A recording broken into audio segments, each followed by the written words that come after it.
All right, we are live. Welcome back, everyone, to the MMT Macro Trader live stream. We're back at it for hopefully another exciting 2, maybe 3 hours of the best MMT discussion you'll find. Yes, indeed. On Thank the you. planet. Welcome back. Actually, we don't have to go full 2 hours today. I had a bit of a students. Well, my students are not panicking for the exams, but I'm panicking for them. For them. So I'll be making some extra videos, and then you've released. Well, no, you haven't, but you've got Deep MMT 2 and Ooh, some other things for me to look at. Yeah. We are action packed. Yeah, we are action packed on our end. I feel like crap. My kids have been sick. My daughter was sick like 2 weeks ago and then brought home something new last week. I'm finally coming down with it. The throat's burning, but I am caffeinated. I just took some drugs. We're going, baby. We're going the distance. I've got identical water bottles here for tonight. That is a little Hollywood magic right there. It looks like I'm just Use a bit of one with vitamin C or anything like that. I mean, I take a multivitamin regimen. It's how this multivitamins. It's how this beautiful physique like a neural network is maintained. Danger Zone, welcome, man. Yes, as Bijou said, Hi, Josh. we have some good data we're going to go over on the student loan repayments. It's actually a topic I want to hit on tonight. I mentioned it briefly in the video that I did. And posted, I think it was yesterday, about the impact. I do think there will be minimal impact, maybe some heightened impact over the next month or two. We'll talk about that, but the TLDR is that I don't think it's really going to have sustained impact in the grand scheme of things. I'll show you the data on that once we get into things and people start showing up for the night. I also have some fights to pick with other fellow MMTers. Really, it all started with a whole discussion of the student loan repayment situation, and I think there are just some really bad takes out there from the MMT side, and you know what? I'm going to fix them. I'm going to fix the bad takes. Yeah, that'll be interesting. Yeah, like we were discussing just a minute ago, I think you got to be careful about what words you use for downturns, recessions, crashes, and all that. Yes. So there's a temptation for activists to sort of raise alarm bells and use the word crash when the data does not support it. And that can, Yep. Yeah, that can hurt the MMT kind of as a brand if you don't have those nuances about how things are ebbing and flowing and whatever. And I think it's really where, listen, obviously people are going to be the way that they are, and we're going to have differences of opinions, differences of approaches, all that sort of stuff, whatever. And none of that necessarily really bothers me. But if MMT is ever going to gain a foothold in academia, if MMT is ever going to be really the lens by which policymakers and academics view and understand economics through, it's going to be because it is the best framework available for not only understanding what's going to happen if you implement some sort of policy, but also it's going to be because it gives you the best predictive capability of what's going to happen next. So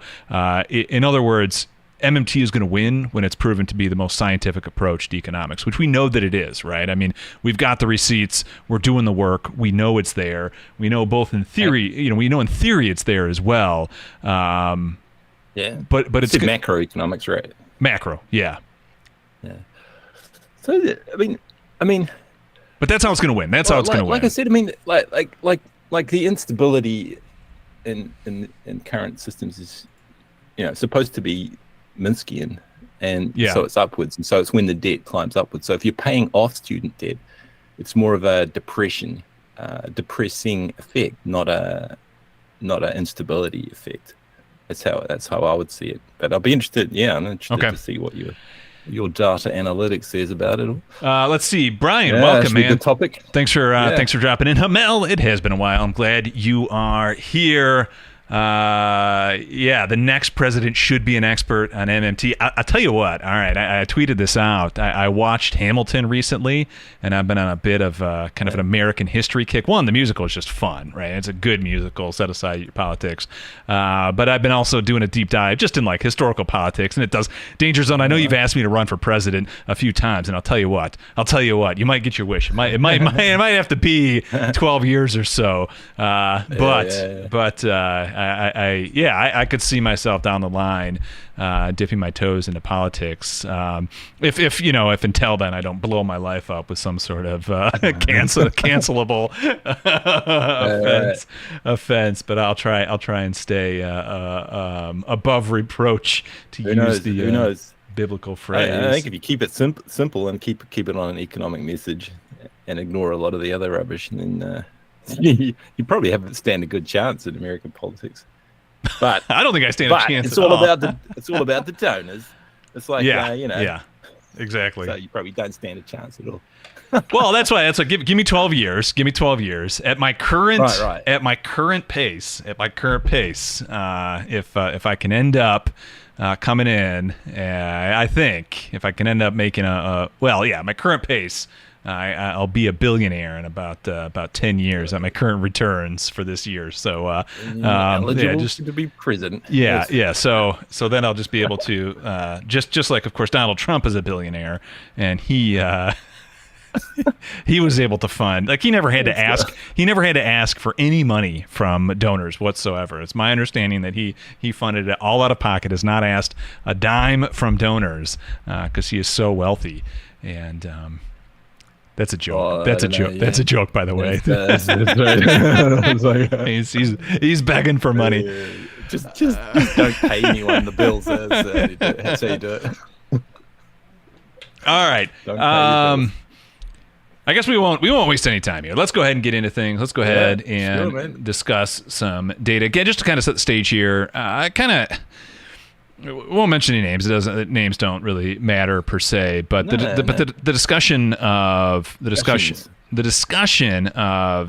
the student repayments came up, and again, if you haven't checked it out yet, check out my video. Again, I think I posted it. Was it last night? I think it had to have been last night. There you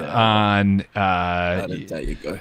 Yeah, and kind of what's coming up next for the markets. Just to recap that video, actually, market-wise, I mean, I think today is a great example of the fact that flows are just going to start to dissipate. We're still in a market environment that is still a little choppy, and we're not going to get those structural flows to kick in any strength until probably mid-October.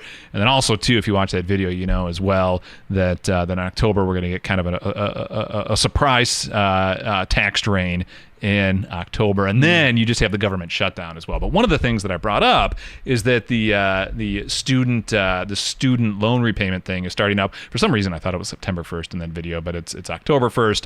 Either way, as you'll see in the flows, it's already kind of kicked off. And the question is, what sort of impact is this going to have on the macro level? And there's a very popular MMTer who made the argument that this is just going to, this could potentially lead to some sort of recession, some sort of, kind of crushing impact on the macro side. And again, you can make that call, but if you're going to make that call, for the love of God, have some data to back it up. Right? Don't make it just from, your armchair saying, oh, look, if this happens, the economy is going to crash. Make it from the standpoint of data. Speak from the standpoint of data, because if you get that wrong, people are going to be like, oh, this is a big spokesperson for MMT. We never had a recession. MMT is clown stuff, garbage, yada yada yada. It's not predictive, and rightfully so, right? I mean, if MMT can't predict the future, you toss it out. That was one of the parts of the discussion I had with Bob Murphy, which hopefully will be out here in a week or two. I asked him, I asked him why can't I? He said, you shouldn't use their framework for trying to understand markets, from an investable standpoint, right? To try and exploit markets. So, my question was, well, why can't I? And I never really got an answer from it. But if your economic theory can't predict anything. It's not worth anything, at least in any practical value. So if you're going to make a prediction, I mean, at least back it up with data, and especially too, if you're going to make a prediction, then don't go after the guys who are making a prediction about where things are headed. Try and at least remain consistent. So that was a bit frustrating. But let's go ahead. Yeah. Have you had any other like MMT angles on it, like from Kelton's blog or Levy Institute or anything like that? I haven't ran across anything. I don't know. They had any publications on it? I don't know. Anyone in chat, if you guys know, let me know. I will gladly. Because they usually sort of take a while to get things out, right? They're sort of doing more policy publications and things. And that's the thing. I mean, we can discuss all day the policy implications of student loan repayment. I do want to in just a second when we get done looking at the data, right? From the policy side, right. I think there are a lot of MMT informed arguments that you should, could, and ought to be making. That part I'm in complete agreement with. But it's saying that the student loan repayment without the data, right? I mean, I could still be wrong, right? I mean, maybe this is going to tip the scale, right? But at least make the argument in a data-driven fashion. So I've now said many times that I'm going to make a data-driven argument. So let's go aheid and pull that data up. Let me look at my screen real quick. So I'm about to share it. I want to make sure there's nothing incriminating, any IP addresses or anything. So, all right, we'll pull up the Jupyter notebook here. And what I have on screen, the first chart we're going to start with tonight is the student loan repayment itself. This is being pulled directly from the daily treasury statement, and in fact, I can pull that highlight up real quick. Let me do that. Give me a second to switch screens here. Sorry, crew. How's everyone night going, by the way? Let me know in chat. Let me make sure everyone's doing well. I'm sorry, guys. I'm sorry. All right, let me show you right from the daily treasury statement. Here is the 20. I mean, essentially, what you're looking for when you pull up the daily treasury statement is you're going to want to find the education department. That is where the loans are being repaid to. It's a deposit for the federal government. You're paying it back to the federal government. Adam, welcome. Thanks, man. Vladimir, also welcome. Let's see. Loans are being repaid back to the education department. So you have $6 billion for the month of August 2019. I showed this in the video yesterday.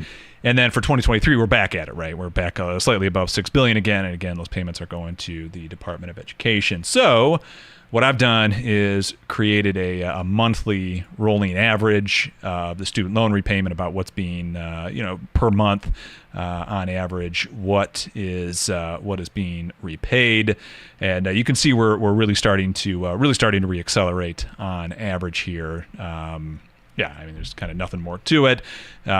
Before the we'll call it the Great Pause, the COVID pause, we were really starting to accelerate into 2020. But for the most part, kind of following the path upwards, where you accelerate, drop over the last decade or so. And if I'm not mistaken, it was 2010 that the Obama administration passed legislation that effectively nationalized the student loan program, where I think like the majority now of student loans are held by the federal government. So we are reaccelerating. I mean, we're going to be, which is really interesting, because I think for the next 2 months, you're still not due now. So, or at least for the next month, you're still not required to be paid, but we are kind of right back at it for repayment here, and we will certainly be back on the same schedule. Now, this looks ominous. Obviously, we're getting this huge push higher, and the argument that I made last night during the update is, this is a drain that up until now hasn't been there, right? This is when you are repaying your student loans to the federal government, it's no different than a tax. It's removing net financial assets from the private sector, and it's falling off the balance sheet effectively. I mean, it technically stays, I believe, in the TGA, but for all intents and purposes, for just without complicating it, it's removing net financial assets from the private sector, right? So it's removing net savings out of the private sector. So part of the argument is, at least in the short run, why I think there could be some impact, right, is you're seeing a bit of a drain immediately hitting because of the tax drains in September and October. You have that larger than expected October drain. On top of that, you're just, we are going to get a drain from this. But the question is, out of the student loan repayment setup, what does that look like given the relative magnitude of the rest of spending on the fiscal level, right? So that's the next step, right? I mean, what does this look like relative to the entire macro level? I made a few other charts here. Let me actually go down to the net payments for the fiscal flows versus student loan repayment. And the kind of purple line here, sorry, this isn't as vibrant as it could be, but the purple line here is the net fiscal flow, so effectively the deficit or the national debt since I think about 2005 is when this data starts, even though 2010 is where I'm showing. So you can see, since then it's about 20 trillion that we've printed out. Down here, or spent, so I'm gonna trigger some Austrian. Down here, this tiny little line that barely shows up on this chart, that is the net student loan repayment during that same time period. So in terms of what we're actually spending out versus what we're actually kind of destroying out of the private sector, it doesn't even scale, right? It's barely on the same scale. This would make no sense if you printed these, this chart out without them being on separate axes, secondary axis, right? It is just the scale is completely off, and so it makes up such a small portion of fiscal spending.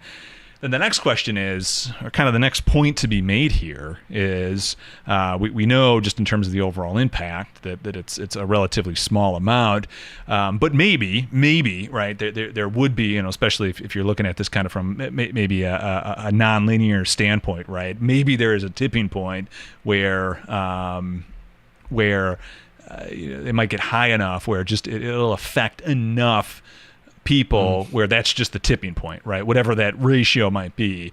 And I think I could buy that argument to a certain extent, right? Maybe there's some ratio that eventually we hit, right? Kind of like private debt to GDP. Eventually you hit a ratio where the dynamics change, right? And you open yourself up to crisis, right? So is the ratio between net student loans to net fiscal flows, is that ratio increasing? That's the final chart I pulled up here.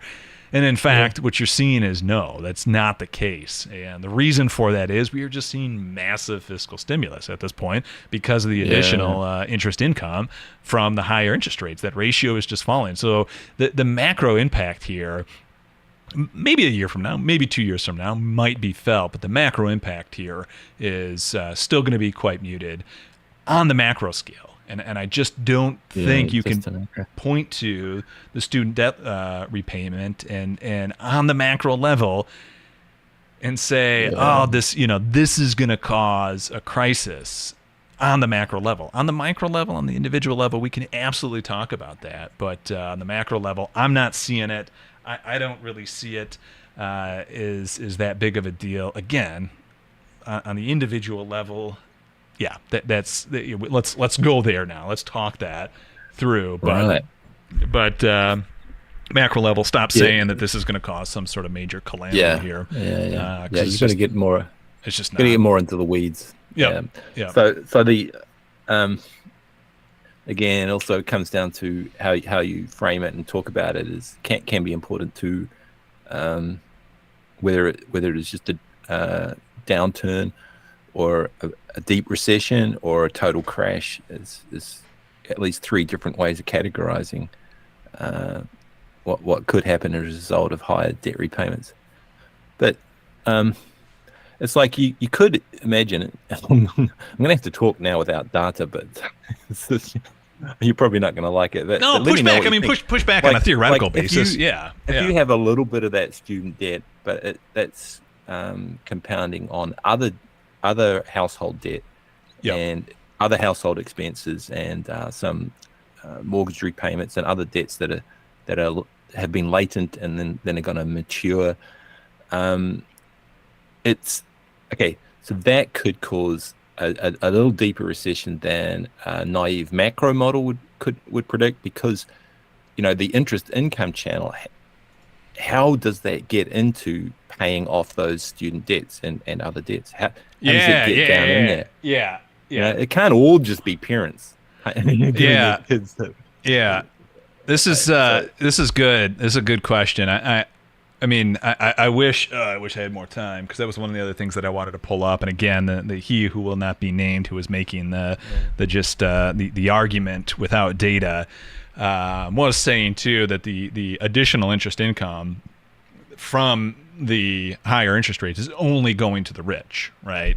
Which again, I don't disagree, right? It's like the worst policy decision we could make. To be very clear, higher interest rates are the worst policy decision a central bank could make. They're regressive. They undoubtedly hurt the poor more than the rich. You're just giving the rich an effective UBI.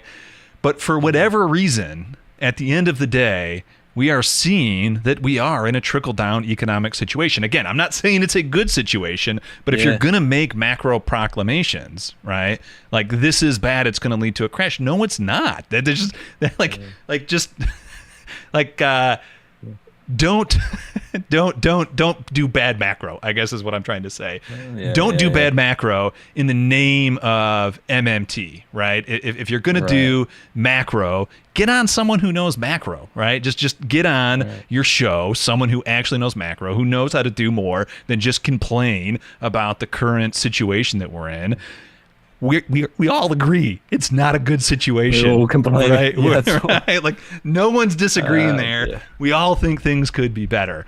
That we're all in agreement with. But how do we make it better? How do we get other people to see it? They're going to see it with the data, right? I mean, that's absolutely how they're going to see it, right? That's how you're going to hook them. Is you're going to show them, as Ty is alluding to, you're going to show them the charts, baby. Show me the charts. Show me the charts. That's what you're going to do. But Bijou, back to your point.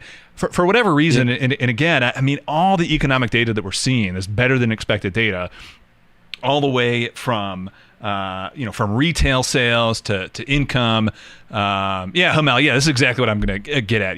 I'm going to do a Twitter thread. I mean, Hamel, great question. I gotta highlight that one when it comes up on my thing. Yeah, it's a great question. I mean, I would look at the macro data, such as retail sales, such as income, such as I'm drawing a blank here, I mean, employment to a certain extent, right? I'd look at it. I'd look at also how like if student debts are ramping up, is that actually affecting total household debt? Can you see it in that? Oh, yeah. In that total? Yeah. Because if not, then it's not going to have that big of an impact. Yeah. Probably not. I mean, I would imagine I think what I've seen on Twitter is it's about on average like $100 per person, maybe all the way up to $200 per person. I mean, relative to the entire debt load the average person has, right? Their mortgage, a car, all that sort of stuff. I mean, that's again, it sucks if you're living paycheck to paycheck. I don't deny that aspect, but on the macro scale, relative to the amount of debt and the amount of payments per month each person's making, right? I mean, I think, if you have a $400,000 mortgage, if you have a car payment, if you have student loans, you're paying out every single month $2,500 in debt or whatever it is, right? So $200 relative to everything else isn't that much. Again, at the macro level. Keep going. I'll tell you why that. I think it's more of a recessionary or depression, dampening effect on the economy, because if people still are in jobs, even though they're really shitty jobs and all that, but if employment is still reasonably historically high-ish levels, I mean, MMT would always say you could always go to full employment and boost the economy that way. But if it's at reasonably high levels, then the income is coming in for people to pay off those debts. Exactly. And so you don't get a Minsky type of crash. You're not going to get a crash, I don't think. That would just be my very, very non-data, intuitive sort of view on it. You get a crash when there's a euphoric, leveraging and people going into debt, and speculation turns into, or hedging turns into speculation, turns into Ponzi, and that's all in the sort of predatory financial sector. And if that's not all sort of tamed and reined in, then you can get a kind of a Minsky type of crash. That's what I call a crash.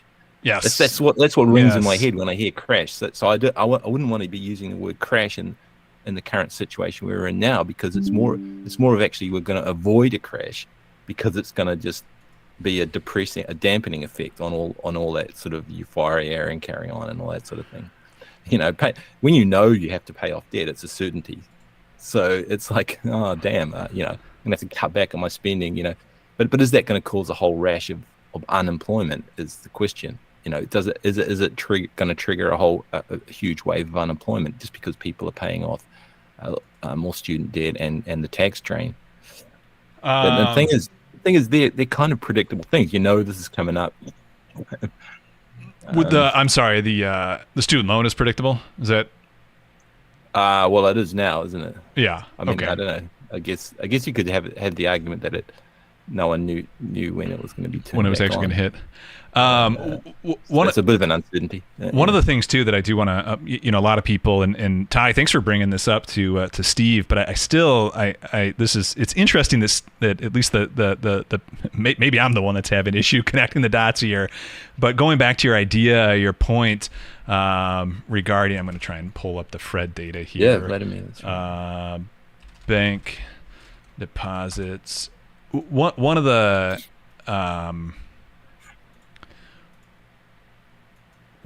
points kind of worth making is about that Minsky dynamic, right? The crash doesn't happen at the bottom of the cycle. The crash happens at the top of the cycle, right? Cycle. And it's the deceleration that causes the crash, right? So I would be far more concerned if over the past year, right? Over the past year we've seen deposits go negative. We've seen bank loans really flatten out over the past year, right? And bearish sentiment. And If we had been seeing the exact opposite over the past year, a massive acceleration in bank credit, right? And we were to see a flattening out on the fiscal side, right? And then all of the sudden things were starting to roll over, right? And maybe the student loan repayment thing was hitting right now, right? And we were seeing this massive exuberance, especially on the private debt credit side. If that was taking place, then things were rolling over. Then I'd be concerned, right? Because that is where Minsky moments happen, but that's not what we've been seeing over the last year. We've been seeing a massive fiscal expansion where the bank credit side of things has been contracting, as you would expect in a massive fiscal contraction during that time frame. A couple other things too that I want to point out here, going back to Hamel's point. I was able to pull this up. So some of the big macro indicators that everyone looks at, right? Retail purchases, right? Everything that shows how healthy the pocketbook is. That is one way to track what the trickle-down effect is. Again, to not trigger some people. I don't like the trickle down. It's not what I want. I'm saying it is what it is, right? So let's go the whole way, and let's just be precise in how we're using the MMT lens to understand things. But another thing that I track, and I've been playing with this data, and again, I got to get a tweet out on this. Guys, we're working on a ton of projects right now. Very, very soon, hopefully in the coming months, I will have effectively a new boss, if you will, on the side of things to be telling me, Doug, it's time to get this posted. It's time to work on this project, not that project.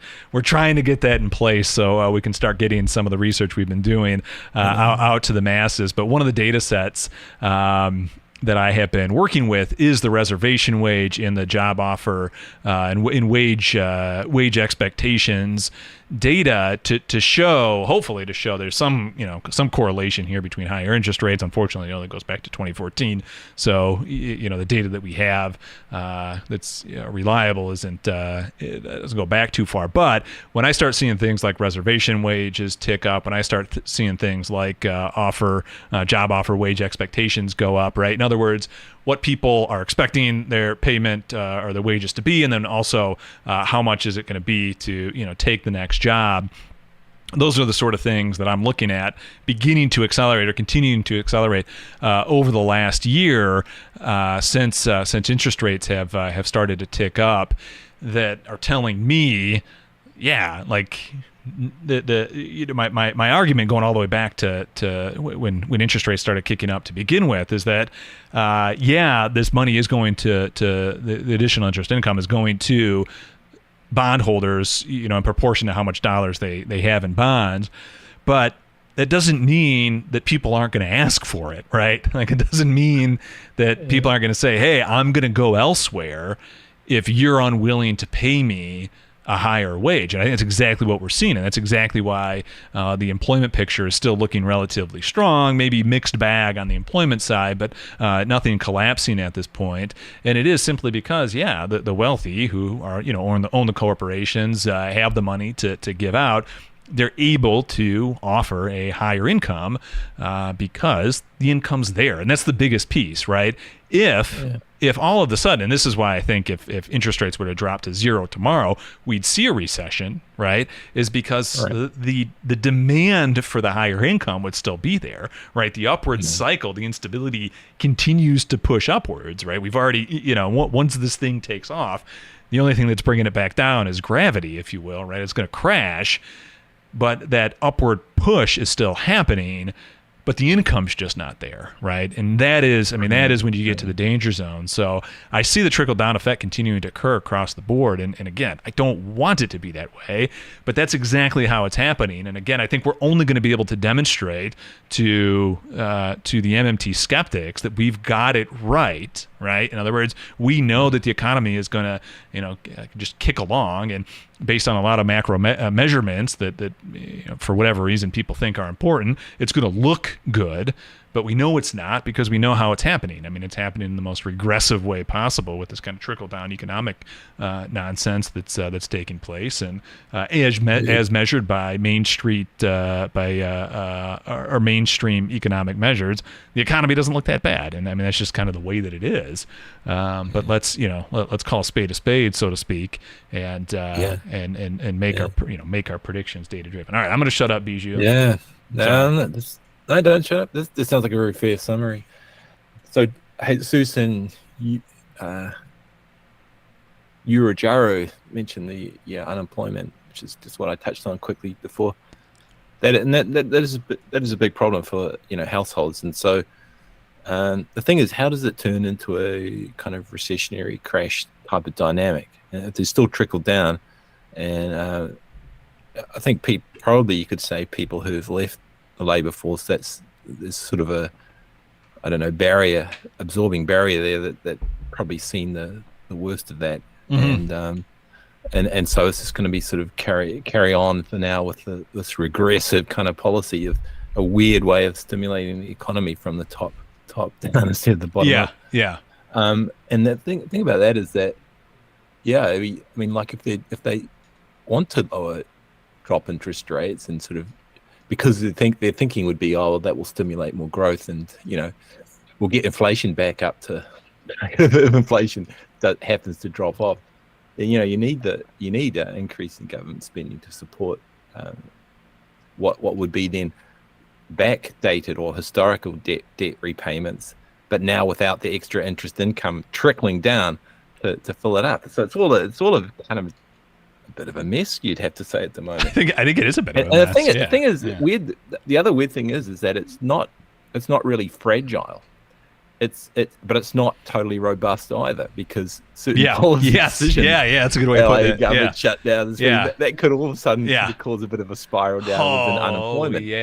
And so if you do get a lot of people quitting the labor force, then totally it could spiral downwards pretty quick. And So it's not fragile, it's not robust, it's just a freaking weird situation you got there with an election coming up, and I don't know. So I don't know, it'd be really hard you'd have to build some sort of really, really, really good model to be able to see what's going to happen ahead of time, and it's going to depend a lot on those policy decisions, I reckon. So it is kind of interesting. Well, I think you're absolutely right. I think the end game, the end game that leads us. One, I want to be clear too that when we do finally get a recession rate, okay, we have two paths, right? Either we get hit by an asteroid. Proverbial asteroid, not a real one, right? We get hit by an asteroid, and what I mean by that is, there's some outside shock, like a government shutdown, some major event that really disrupts things, right? Where ultimately the Fed brings interest rates back down to zero. So something like that happens, or we just continue on the path that we are continuing on, which is this not brittle but not robust market macroeconomy. And what brings that to an end is just oil pushing up to $250 a barrel, right? So we're on one of two trajectories. Either at some point oil will hit the capacity that the macroeconomy can just not handle anymore. My guess is right around $250 a barrel. Maybe it pushes a little bit higher, but at the end of the day, oil will get to a point where in oil adjusted terms, the deficit is in surplus, or actually government is an effective surplus relative to oil, right? Which could be a triggering point. Inflation, that would obviously push inflation higher and all that sort of stuff. So that's one way that this goes, where the Fed just continues to raise interest rates the entire way up, right? Effectively, we get ourselves back into the 1970s situation. The other way, and then to me, that is just a terrible situation for for Main Street, because what will happen is you will have a Minsky moment, because in the meantime, right now the poorest of the poor, if they can get a line of credit, are maxing out that line of credit, right? Slowly but surely, it's going to work up the income strata, right? The next 10%, the next 10% are all going to max out the credit line that they have, and that's only going to create what looks to be a continued artificial boom, right? Because we know, because the private credit dynamics, that's only going to expand the private debt load, and that's only going to look like even better than expected economic activity output, right? Get right? Credit from a bank in order to save it. Yeah, exactly. Exactly, right. So then on top of that, that's only going to put downward pressure due to the counter cyclicality of government spending. That only put downward pressure on the government side, and in and of itself will be inflationary, and moderately inflationary push higher. So you're going to have that dynamic play out right over the next, and this could last for 5 years, right? But the point is, at some point we're going to be so indebted, right, and the macroeconomy is going to be so reliant on the additional interest income from these higher interest rates. Let's say interest rates at this point are at 8-9%, right? That interest is just going to evaporate overnight, because the Fed's going to be like, we got to drop interest rates to zero. So that line of income is gone, right? You're going to get unemployment just fly higher, right? Yeah. Sorry. Too many people working. Let's try and unemploy them. Yeah. Right. So you're going to get unemployment go sky high, right? And in the meantime, you're going to have unemployment benefits kick out, but they're not going to be anywhere near what the additional interest income is right now due to the higher interest rates. So I see the end game being quite catastrophic when we get there, just because of the need. And on top of that, right, let's just say in 2008, the bottom 50% were way over indebted, and it absolutely crushed them, right? They were the ones that were crushed, and let's just say it was the bottom 50%. This time it might be the bottom 70%, right? Whatever that ratio is, because it's going to be, the ability to kind of push up the strata of those who need to go into debt to continue the higher price, the re-gauging of the higher prices with higher interest rates is just only going to be higher and higher, and be able to be supported because of that additional interest income. So I do see when we finally get there, this being extraordinarily catastrophic, but it could be a very long time, if ever, before we before we get there. If oil never hits the price necessary to really do the damage, and then even then, as people have pointed out, we're now a net exporter of oil, so. We're the U.S. slightly is different to this. Yeah. So, on the flip side, if something like a government shutdown hits, right, and it looks like it's going to be protracted for a while, then the Fed will drop interest rates to zero, right? Because they'll immediately see unemployment tick higher. They'll immediately see disinflationary pressures, and they'll drop interest rates to zero, cutting off a major stream of income to the private sector, and that will likely be enough to kick off an actual recession. So, if you want my end game, it's there, but those are the ways that we're going to get it. Yeah, that sounds about right. Well said. What else can I add to that? I mean, unemployment at the moment is, a terrible thing. But the welfare payments that you've got in places like, UK, USA, Australia, Canada, most of the developed world, they're supporting those. They're acting sort of, they're a counter-cyclical effect. So, I don't know. I mean, how would you create an epidemic of a wave of unemployment in the current conditions when you've got this sort of trickle-down effect happening? It's kind of hard to see, really. And the higher interest rates are just, keep people are not going to just mass quit like they did during COVID, because there's just this pressure on the economy, just heating it up, so to speak. And I think you said it well, and I don't know what else. It's just a matter of a waiting game to see what happens. But it can be good. It'd be good if the MMT has kind of had that sort of story straight. Or I guess you could tell a couple of different narratives and see what happens. Now let's go ahead. I mean, just we can tell the other narrative, which is I'm in agreement. We need a better system for funding people's ability to go to college, to get education, right? Like that part I'm in agreement with. And I think we can all agree that, what was pushed in the late, at least when I was going to college, right? This whole, you'll be wealthier because you took on, $50,000 worth of debt in the long run, if you just get that college degree, right? I mean, that was a lie. I don't disagree with that for 1 second. And to a certain extent, I think everyone who was sold that lie deserves some justice, right? That argument can absolutely be made. We got to make that argument. We got to make the argument that education is an investment in the future. I read so many articles recently talking about this, about the future. One was more than one. We're talking about I think our buddy James Keenan on the MMT Google group, talking about Social Security. And so the way to keep Social Security, quote unquote, solvent. Oh no! in real terms, I'm saying in real terms. Yes. So you have the goods that retirees would desire to consume to have a decent retirement. What you want to do is invest today in education and increased productivity with lower energy usage, lower waste output.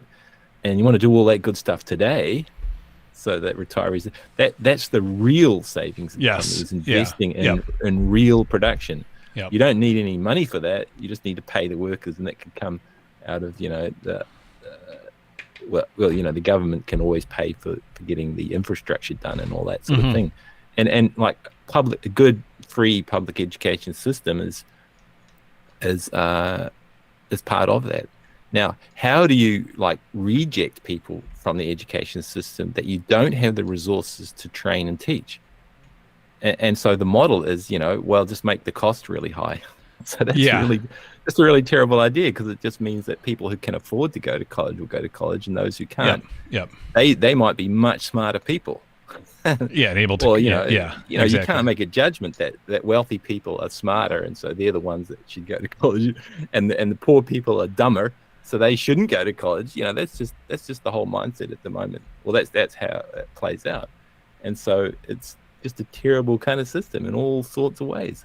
So what you do is you pay people to go to college instead of getting them to pay the government in order to go to college. The government pays them to go to college because it's an investment in the future, and it pays off massively in the future when you've got a healthy, vibrant workforce, and then the retirees you can then give retirees a higher pension payment just by typing a few digits into their bank account. Why? Because you've got all this full employment, and you got output going really well, and it's even maybe green because you've invested in all of that. So the whole thinking in education and macro in that area is all backwards too. So that's another, like you say, it's another narrative that we really got to push out there, and that it's not that student debt repayment should be cancelled out. We should just pay people to learn. All right. So here's Go ahead. Here's my question to that though. Go finish your thought, and then I'll give you my. Well, the question is, the resources. If you pay people to learn, or at least you just don't make it a punitive thing. Like you give people the opportunity to learn, and their fees can get paid. The state will pay the universities to run the system. The question is then, how do you reject massive demand for a sort of quote unquote free education system? And that's going to be based on that's not my merit. Okay, that's close to my question. Okay, what's your question? Okay, so I like that big dog. I'll take it. Yeah, I get what Vladimir's saying. Maybe there's a better way for Social Security, but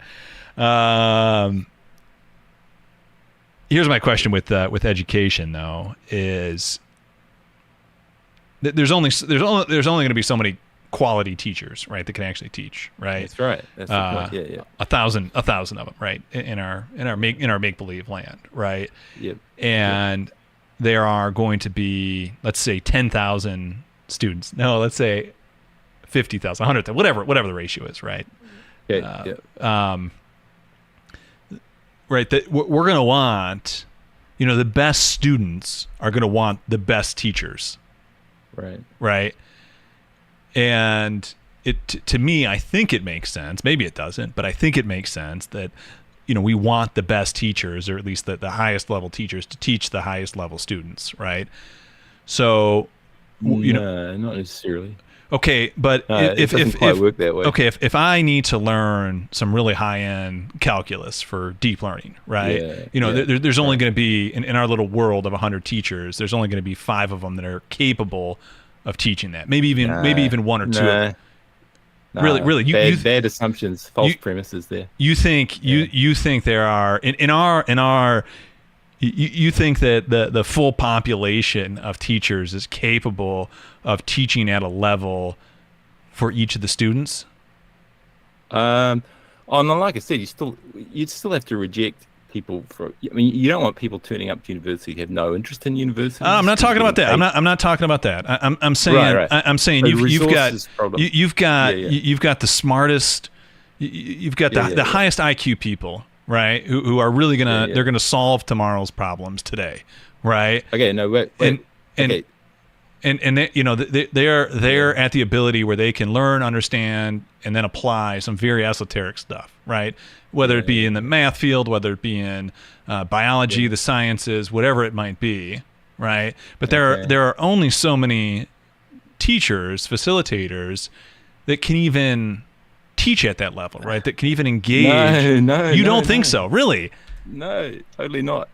Okay, the brightest students can have the dumbest teachers, and the dumbest students need the brightest teachers. Okay, no, I disagree. Yes, because the brightest students can go on without a teacher, right? They don't really need a teacher. They may need some maybe textbook resources or some training, but what you're talking about there is like the very high end sort of echelon of where you want to get like super duper science output from, because it's not most. That's not most of the education system. Most of the education system is just, having a well-informed citizenry. People are bright, they're well-informed. It's just a kind of a like a training for life kind of thing. And I don't mean to sort of denigrate or dismiss the very top high level stuff, but the fact is we just don't really need it. I mean, like super duper high tech, like saying that it's going to solve the energy crisis and climate change and all that. It's probably not the case. I'm not that's not the argument. Go ahead. Yeah. Okay. Okay. I'm extending the argument out to that, just in case that's what you're thinking. Okay. So that's not what you're thinking. So I'm not quite sure what you're thinking, because the brightest students don't really need teachers. Like I know this.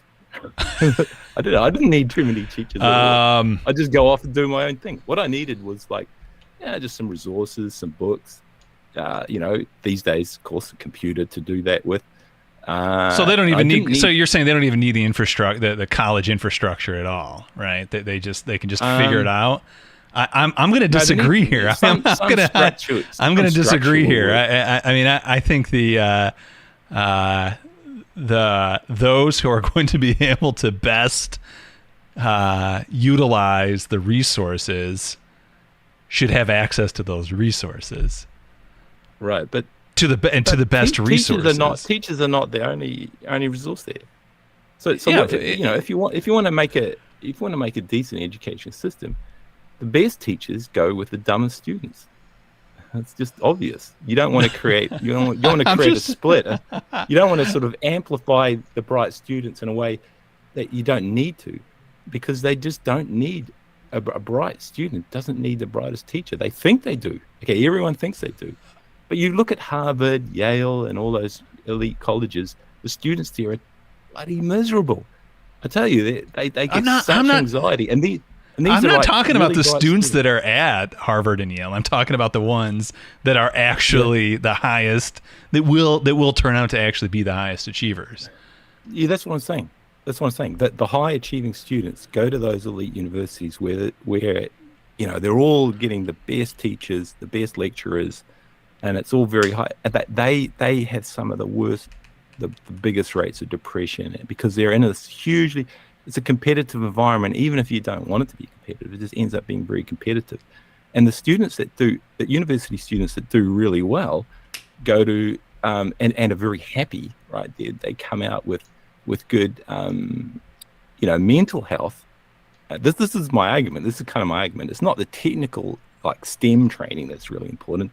It's your mental health. It's the spiritual side of humans. It's the ability to function as a good person in a decent society. That's really what you want to have in an education system. Not a bunch of geeks, right? Not a bunch of nerds who can solve difficult math problems that have no use in the real world, right? So, see, I guess I just disagree. I mean, I think those are lessons you should be learning by 6th grade.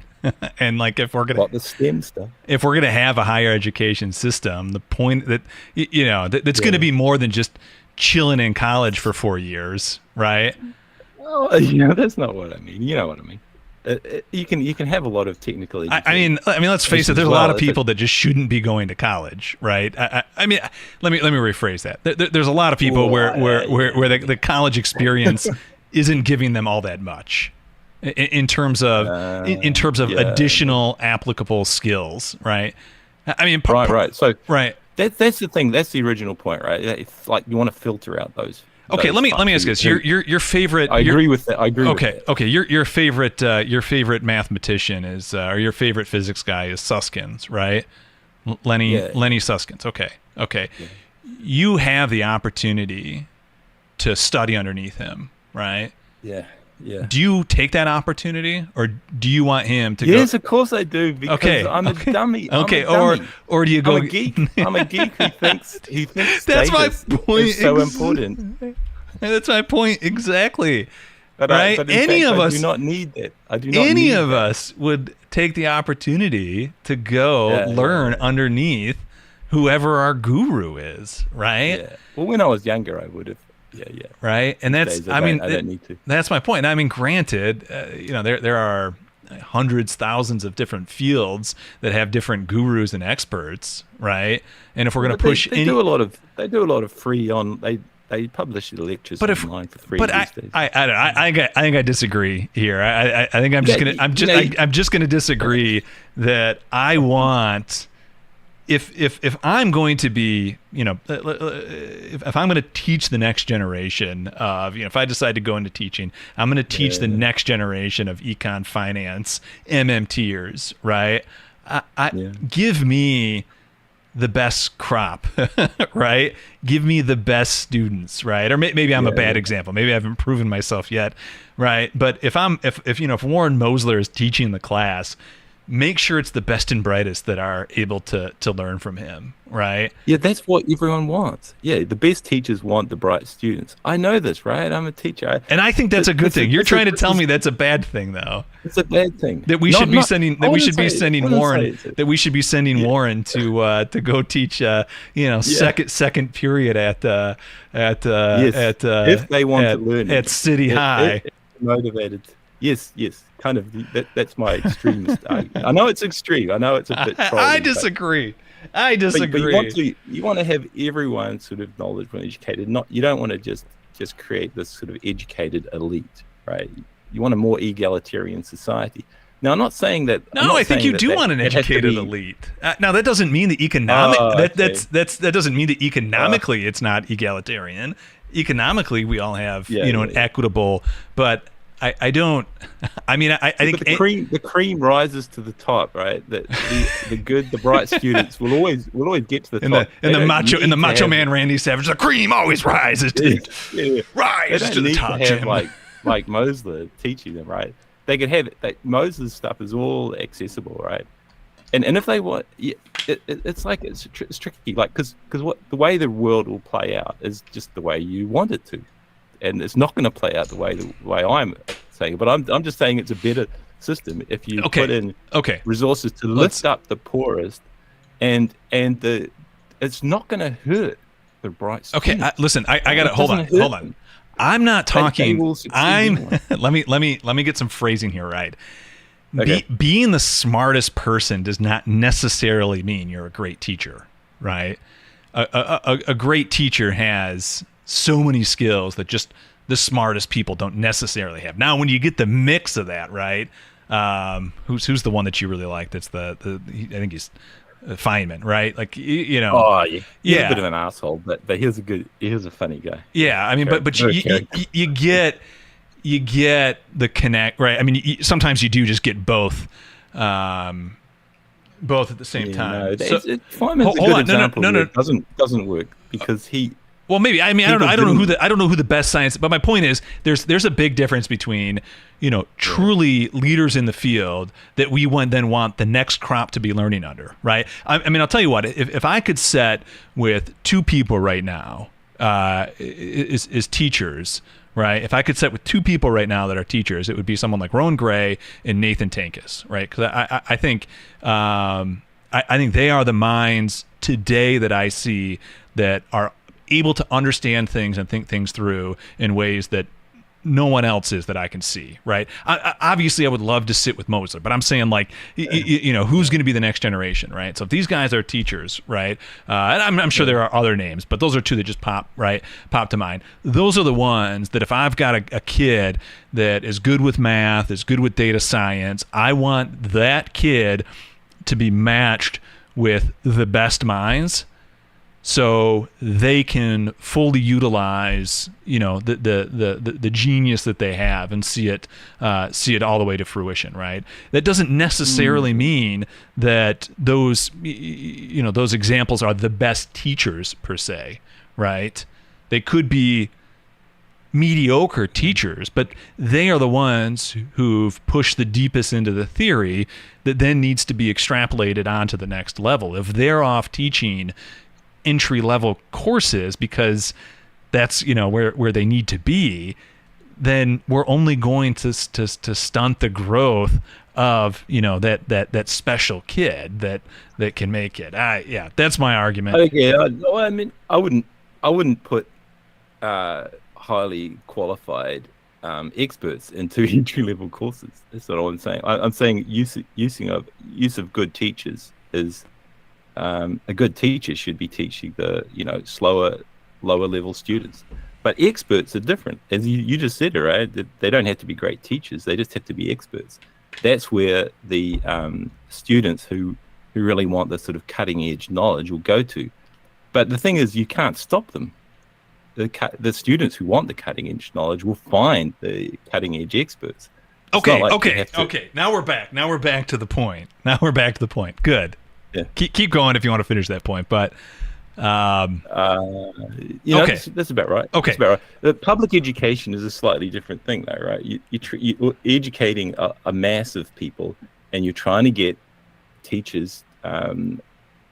You're trying to get good decent outcomes out of the university systems, but it's not the same as research. Like a lot of the cutting edge stuff comes in the research at the back end or at the top end.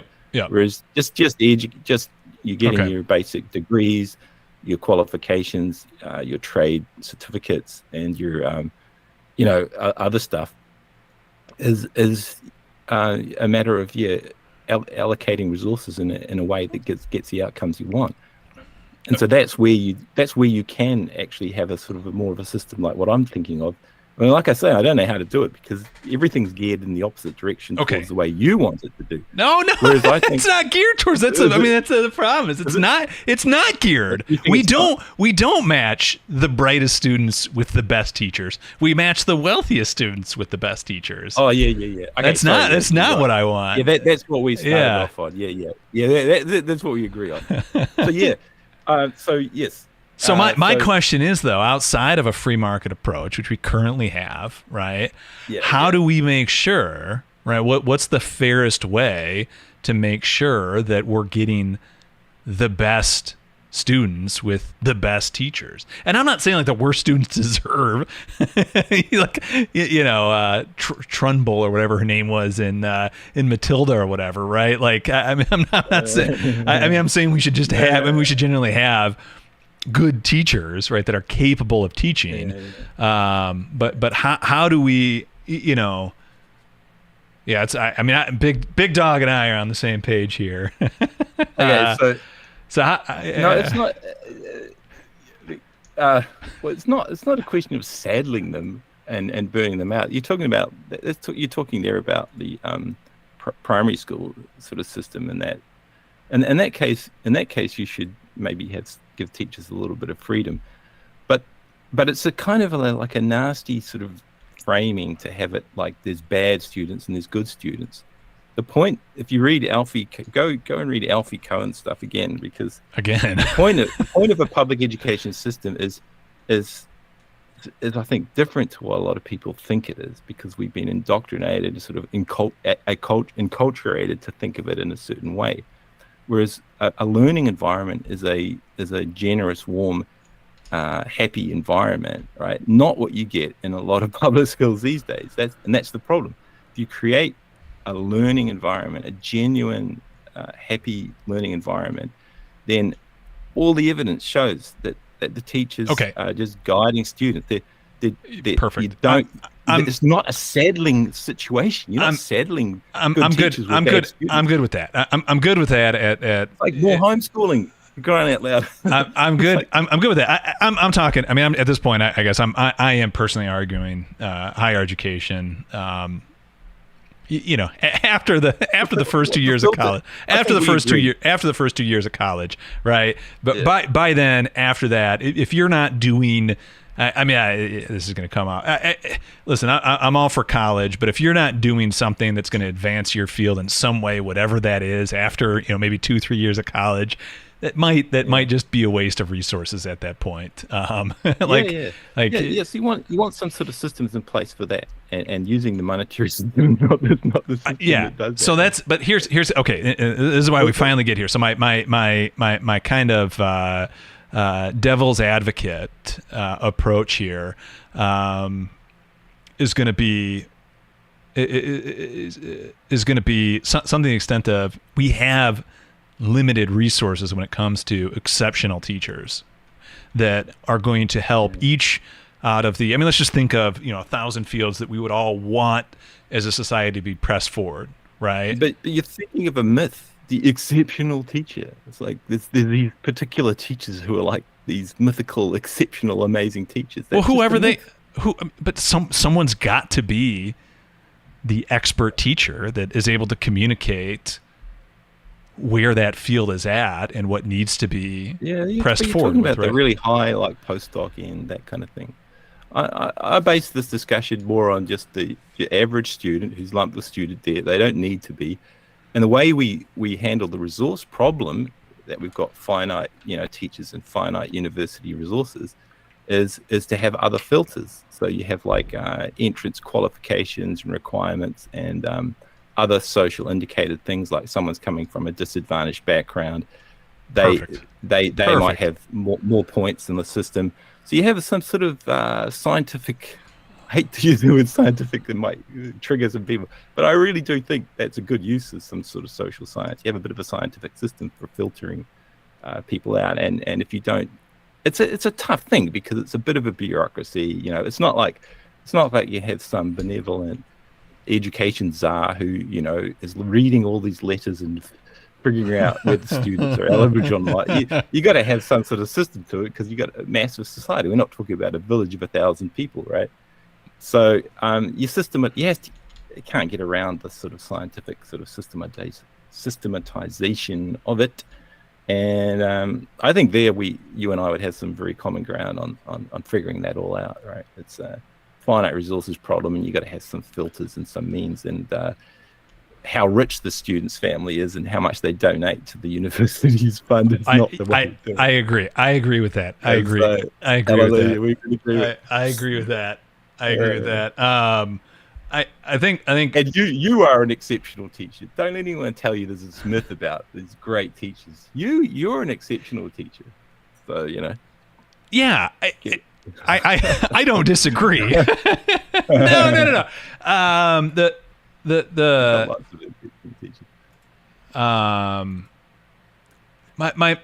guess my point is if we just,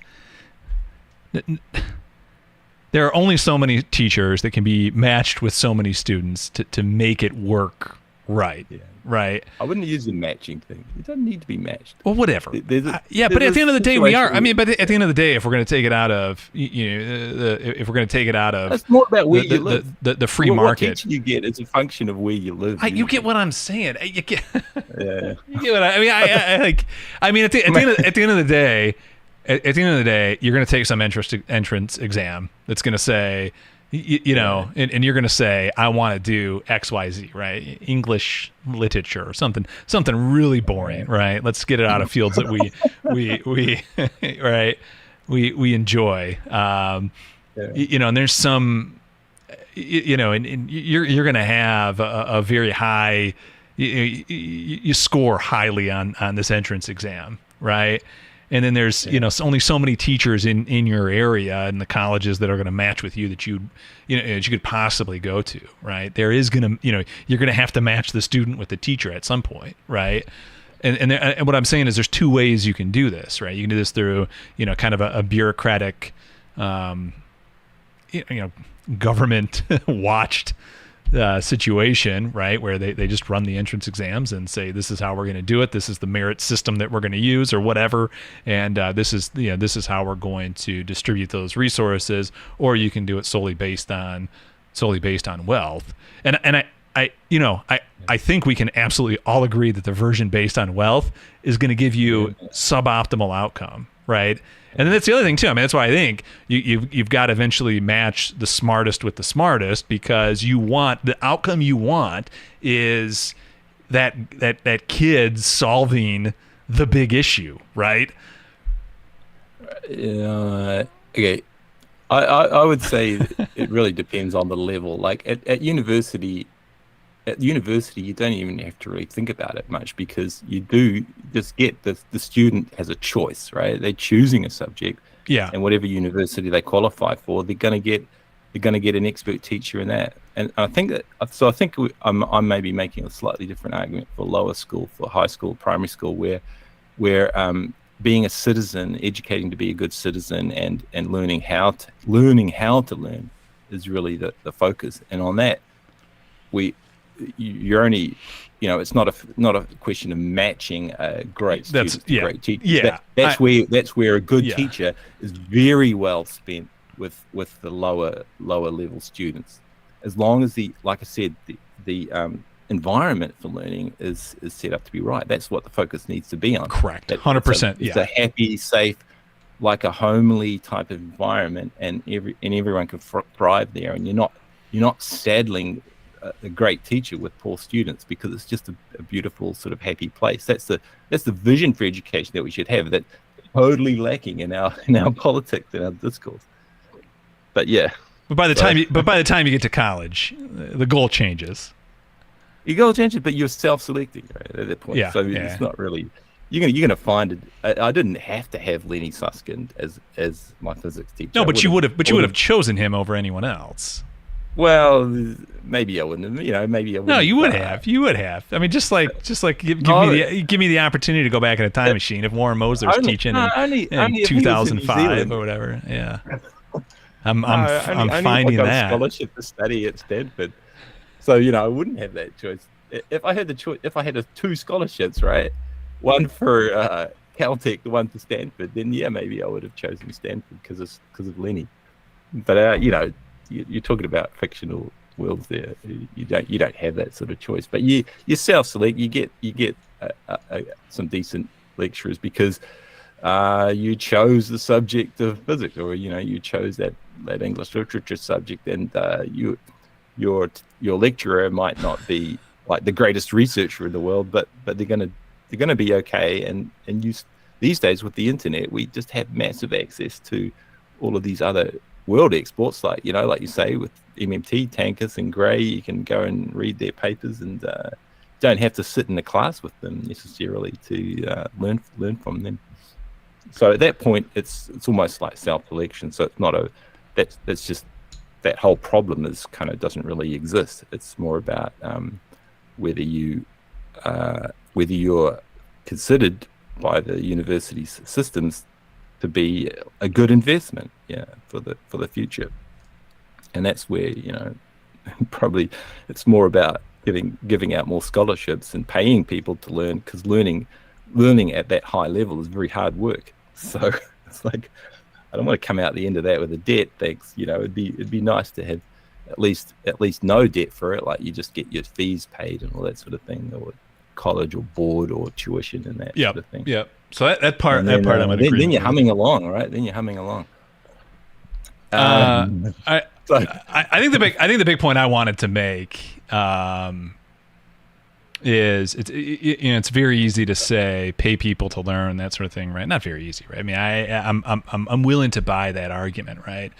But there are limited resources, not only in terms of people able and willing to teach at a higher level. And again, I'm talking about college, right? Because the U.S. for the most part is figured out that we should pay for compulsory education, albeit it's very little.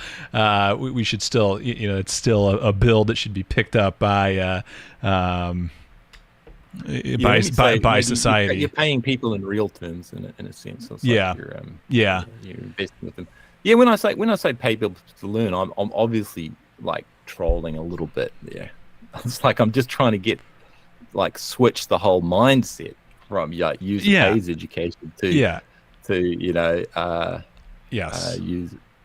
user what is it? What's the opposite of user pays? User doesn't pay. That's sort of the thing. But yeah. That's what you can do if you've got a public education system. You can do that because government's currency issuer, up to real resource limits, you can fully fund the universities up to those real resource limits, and not saddle students with needless debt, because you're just using the wrong mindset. Let me cut you off real quick. Hold on. Let me cut you off real quick. You're a Jaro, man. Thanks for dropping in chat, by the way. I see you're taking off. Thanks for dropping in chat, man. That's the first time I think I've seen you here, so thanks for saying hi. Have a good tennis match. Go ahead, Bijou, though. Finish the thought. Yeah. No, I think I've come to a satisfactory agreement with you. And I will admit, I'm totally like trolling, memeing by saying you should pay students, but it's just to get people, to jog people and say, what the hell is he saying? Yeah, socialism.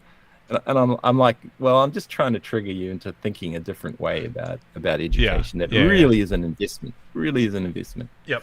Yep. And I'm not going to go full Plato's Republic like Douglas here and just totally match the best students with the best teachers. I have a more of an organic mix, if you ask me. Yeah. Anyway. I get it that the vast majority of those who are going to get a college education don't necessarily need to be taught by the Lenny Suskins or whatever, right? That part of it, but it is very important. I think it is that whoever that top 1% is, that they do get met with the best education, because we want them to, we want that person who has the capacity to cure cancer to be working on that problem with the best minds, right? Or whatever that is, right? Yeah, that's after you've been educated. That comes after. Like if you look at any PhD now, they're pretty dumb. Yeah, but they're not really the best and the brightest. But you gotta smarts come later when you're on the job. But you do gotta educate those people with the best and the brightest.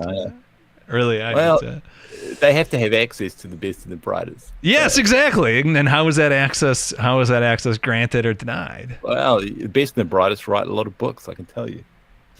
I know, but at some point, listen, I've obviously done a lot with ChatGPT, right? And it writes 99% of my code for me.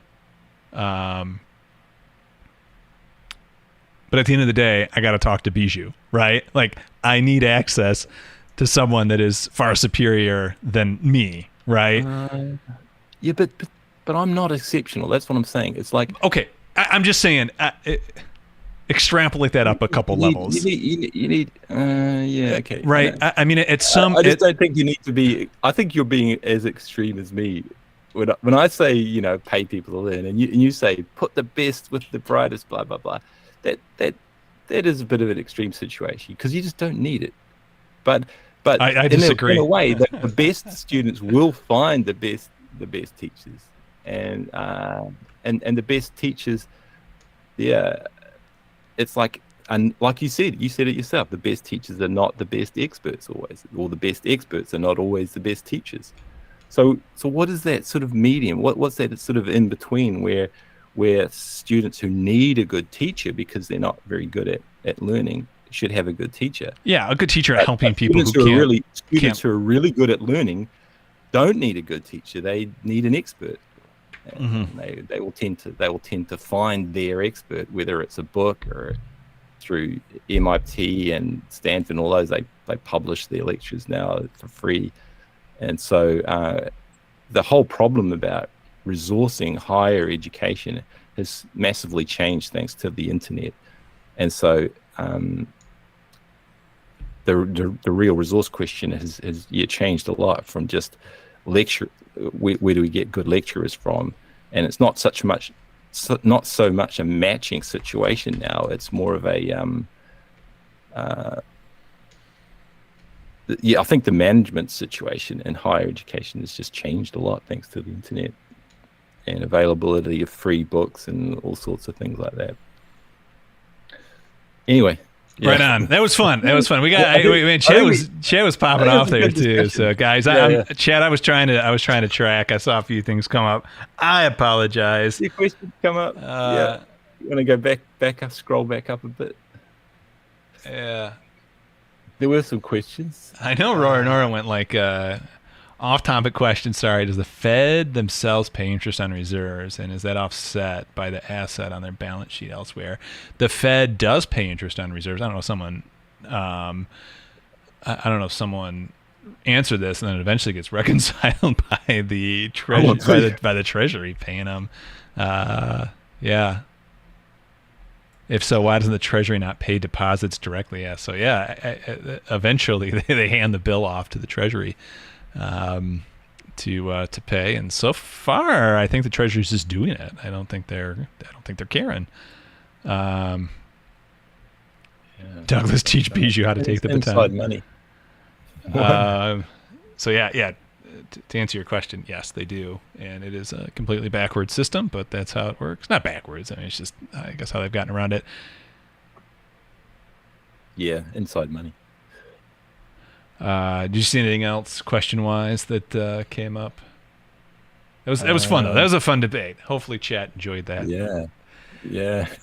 I do think that one thing. I mean, obviously, you and I weren't even that far off on the debate, and I'm sure someone who would be far more free market oriented might have different disagreements. But I do think it's a lot. This is why, from when I hear kind of MMTers say, "Well, the government can pay for it," just let's not talk about it. It's never that easy, right? Because there's always a real resource constraint, and and certainly if MMT isn't your first thought all the time, like it is for a lot of us, and you are maybe more oriented, you don't care about the monetary side, but you understand the real resource side and the constraint that we have on that end. Just to say that the government's going to pay for it doesn't get over the real resource issue and how that's going to be distributed. And for the most part, too, I mean, to a certain extent, having the free market distribute resources is not a terrible way to do it. At every turn. No, I'm not saying it's a great way to do it in all instances, but it's there's a debate to be had there. So I think you got to be willing to you really got to be willing to put more behind. Well, the government can fund it. Great, you figured out MMT. Congratulations. Let's let's graduate from third grade MMT to something a little bit more. Something with a little bit more, something with a little bit more substance here, and I mean that's when you can release these experts, and in this case we're talking about experts on learning and education, and get their input into structuring better schools and better universities, and so things are humming along in that direction, like you say, certainly. Like I said, things are so much changed since when I was at university that the access to experts is really not so much a problem. But you want those experts, you want some leading experts, not to be necessarily trapped away in industry. You want to have some of that sort of stuff available to the public, and so that's a totally different topic to talk about. It's like the dividend we get from experts working in industry, maybe having some stipends or some sort of, what do you call it, sabbaticals for them to pop out of the private sector for a little bit, come into the public sector and complement, because you get a lot of university lecturers now who just love it. They love public education, but they're kind of losing a bit of expertise at the same time, and so you can get an injection. And we have experiments like that even in primary or high schools here. We have these programs. I think we've had programs. I don't know if we still have them, but you do have programs where you get experts coming into schools and just doing a bit of teacher education, that sort of thing. So all that stuff, it's just all those interesting things. But MMT does give you that high level view where you can see how you can release a lot of these resources. Yes, and that is absolutely the MMT argument that should be made. Is like, I agree. We're back to being best buds once again, Bijou. The debate has been settled. Let's see. God, guys, I can see a question from. Yeah, go ahead and answer the election. Yeah, go ahead.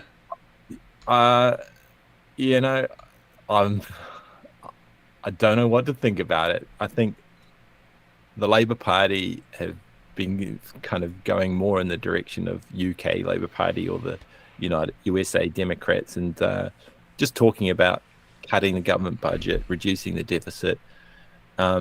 But we got no other better options. I mean, we've got a Green Party who was in coalition with our Labour Party, and they have some okay policies, and they seem to have some understanding of MMT, but they're a small party, so they don't have a lot of political clout. And our Tory party, our GOP Tory party is called the National Party, and they just do austerity by different means. They just, will maybe do some tax cuts, I suppose, but then they cut back on government spending so much in other areas that I'm not looking forward to our election. I don't really know who to vote for. I don't. It's like the Labour Party in a way deserved to lose, even though they did very well during COVID, and kind of deserved to lose. But New Zealanders, Peewees, don't deserve the other guys.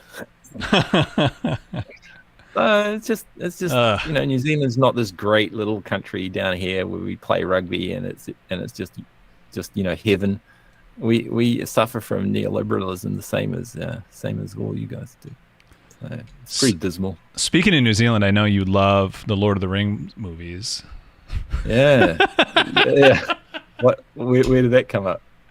Well, you were saying it being heaven and everything, and like that's everyone thinks it's just the Shire out there, right? Yeah, the Shire.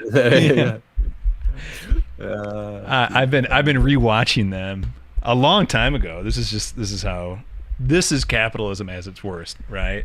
I bought Lord of the Rings. I'm pointing there. They're physically right down, just slightly out of grasp.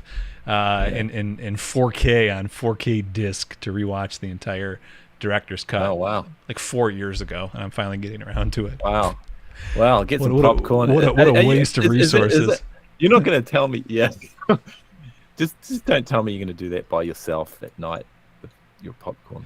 Okay, the first time is your family into this, or do you have my wife actually? Yeah. Okay, so yeah, when we lost power, we watched the first. We started off watching the first one. That's what we did. So we had it was more of like a brownout when we lost power there for that 80 hours. And I was really able to think deeply about my life choices at that point.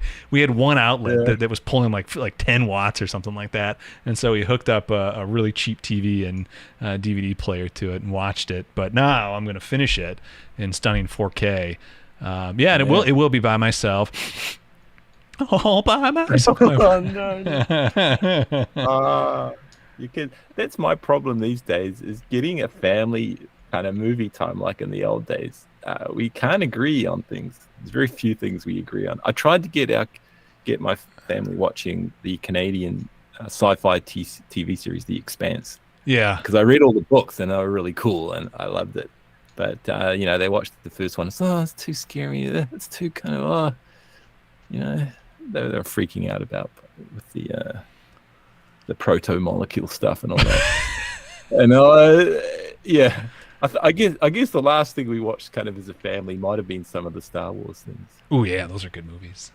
Yeah, they're good I'm seeing a couple other names in here that I've never seen before. Stefanitza, 27. Hi. Welcome. Glad to have you here. Josh, if I ever thought of jumping into politics, I'd say to Josh, I think I am in politics. No, are you running? Are you running for office? For office, my father was an MP, and are you running for office? Stories. No, you learned through him. I don't think I'd be effective. So my father. So this is a little bit of personal background. I might answer Josh's question a little bit, but so my father was a member of parliament, and he was such a nice guy. He won this massive red district, Tory GOP district, but he was a Labour Party guy, so he was your blue, or it's the reverse colours over here. Our conservative Tories are blue, and our Labour Party union people are red. But anyway, he was the only first MP to win this particular seat. It wasn't expected, and so that sort of just to indicate the quality of his character. And when he got into Parliament and all that, there was just so much backstabbing and nasty stuff that he got very disillusioned by it. He sort of got out of politics and did a stint as CEOs and all that sort of thing, and eventually retired and sort of working in sort of more the peace movement.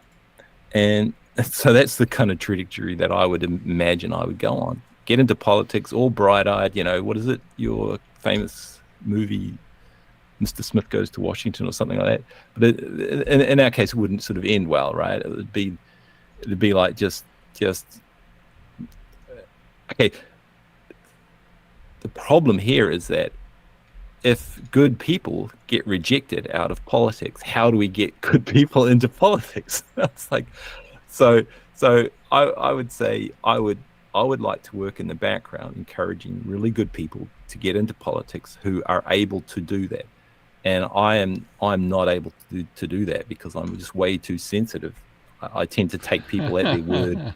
I tend to assume people are honest, and I'm just the wrong type of person. Yeah, they've got to have a bit of tough skin, you've got to be pretty cynical, and you got to be really quite, I don't know what the skill is, but if you want to be a really good politician, have all the good MMT understanding, have an understanding of the moral economy, have an ethical background, but you got to really fight like a sort of bulldog almost, and understand that you're always going to be there for the little guy, for the working class, for the working families. And it's like, if you're takes a certain personality to do that.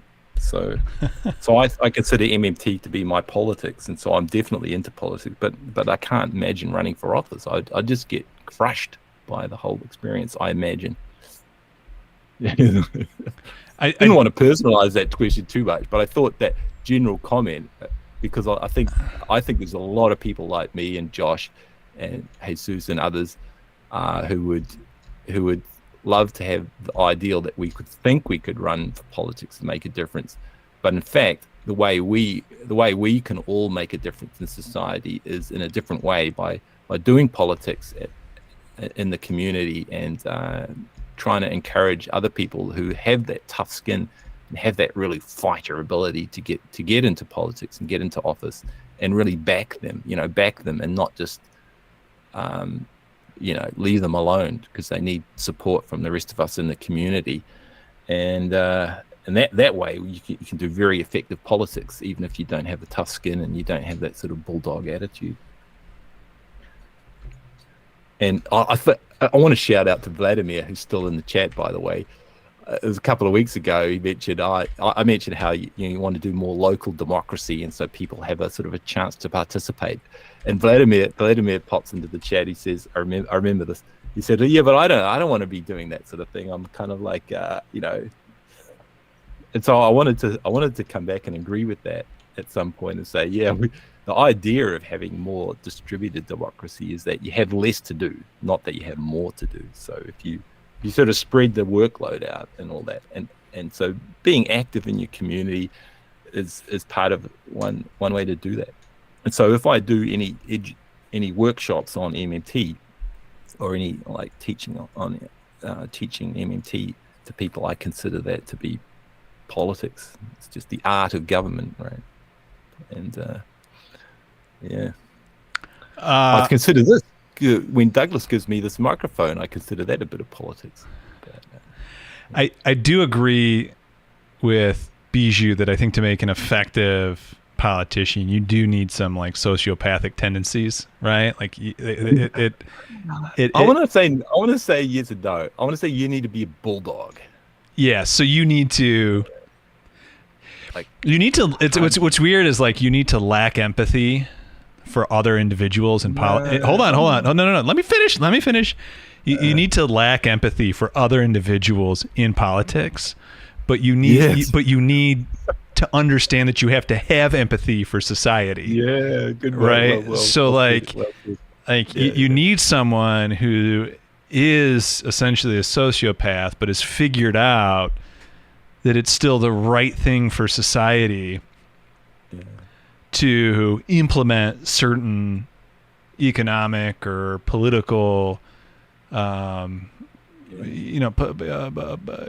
systems, right? So but Donald Trump is a great example of a sociopath, but hasn't the slightest clue how to actually benefit society, right? Yeah. Have the empathy for the and it's not like an empathy in the sense of like you actually have the emotion.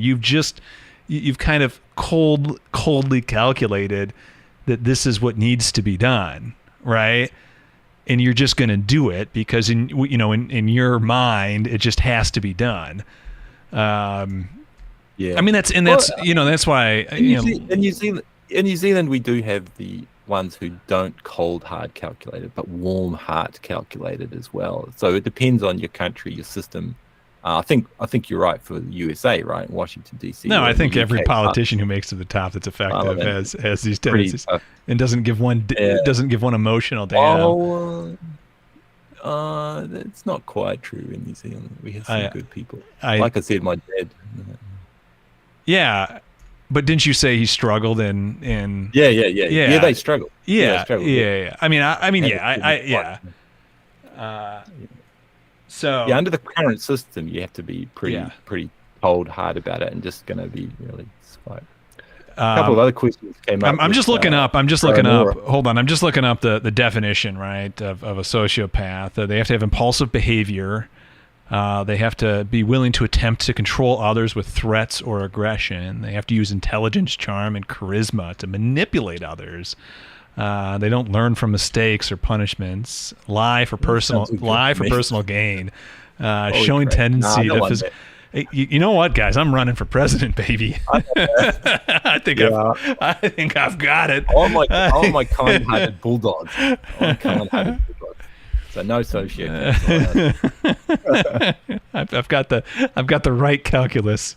That's all that matters. I think Roa Nora raised a good question about exchange rates. I think that's one of my favorite topics in MMT is the exchange rate, and that people don't understand fixed exchange rate versus floating. So I don't know if you read that, Douglas, but yeah, fire away, man. Fire away. I am.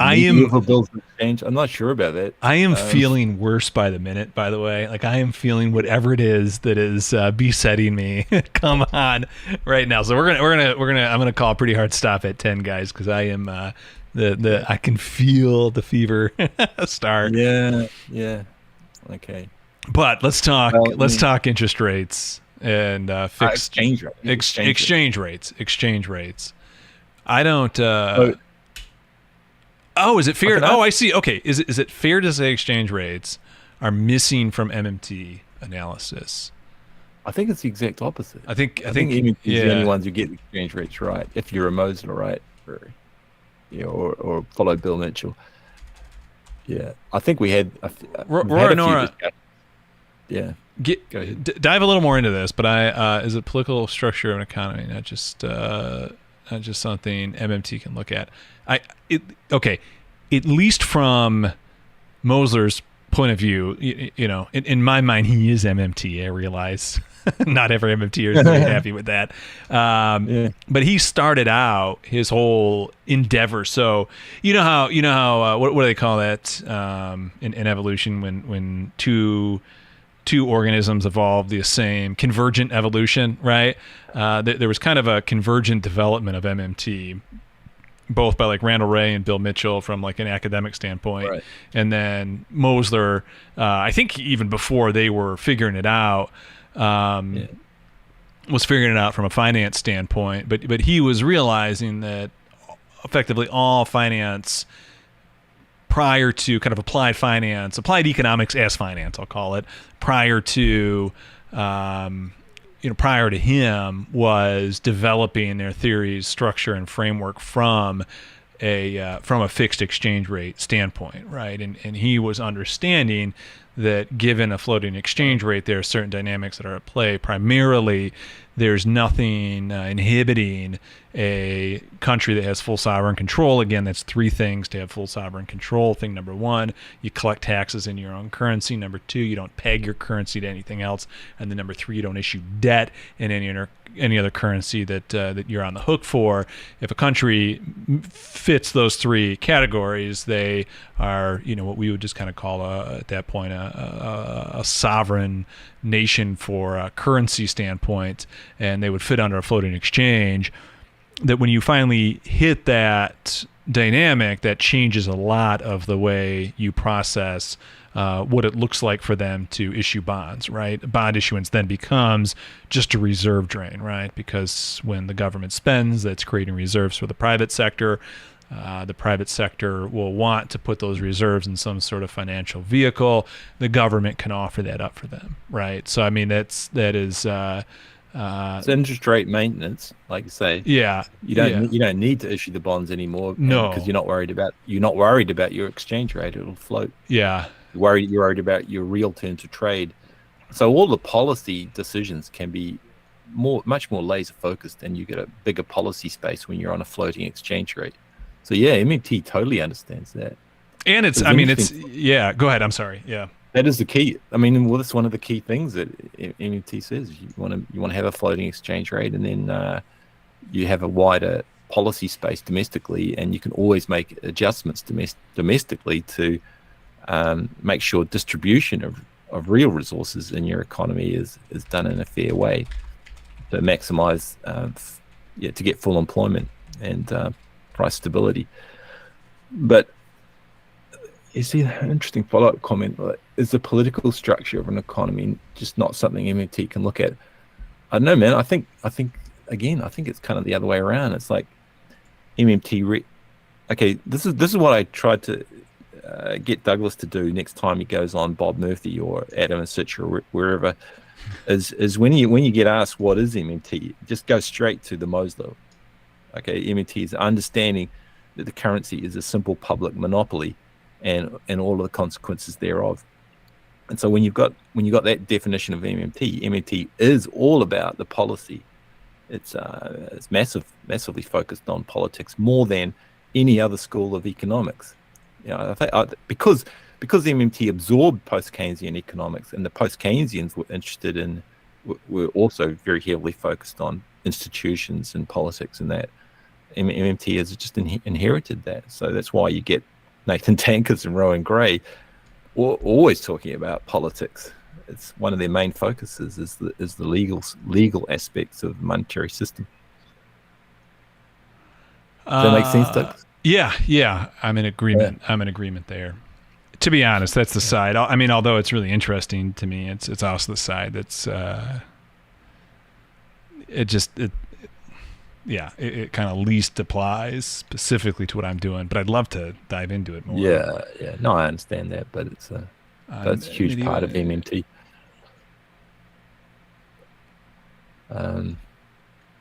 Okay. Like Vladimir's coming. I'm reading exchange rates. Who gets to watch TV? Who digs the coal? That can be the case, but it's really the domestic policy space that you're interested in. I'll have to look up Colin Drum. I haven't looked at medieval banking a whole lot. It is. I would love to. I mean, one of these days I got to spend some time and just kind of figure some of that stuff out, because it is interesting. It would be interesting to me. I would imagine Randall Ray and whoever he's. I think he said that they've, him and whoever he's worked with over the years have done a lot of research in historic money use. So I'd be curious to see that. A lot of it. Yeah, and the other interesting thing Randy Ray talks about is how coins were actually not really dominant much at all, and throughout history it's more been things like tally sticks, which are more the MMT story. It's one thing occasionally now and then I want to try and look up is like what were the periods that they were using the tally sticks for, and just really how long that was. Because I have a feeling it was quite a long period there, and and coinage was. God, I should know these things now. Being an MMTer, right? Coinage was relatively recently in the whole history of money, going back 4,000, 6,000 years, I think. That's fascinating stuff. You can read a little bit about that in some of the MMT conferences and books and things on the Levy Institute. I think there's quite some things there, and I've also got if you're interested in the MMT Insights book, I've got that too. But there's a book you can get from the contributions of Alfred Mitchell Innes. I think that's also a really good one to read. It's like edited volume that Randy Ray put together a long time ago, and you can get kind of free copies of it online. I think somewhere if you just Google it. It's the contributions of Alfred Mitchell, and it's a good one to read.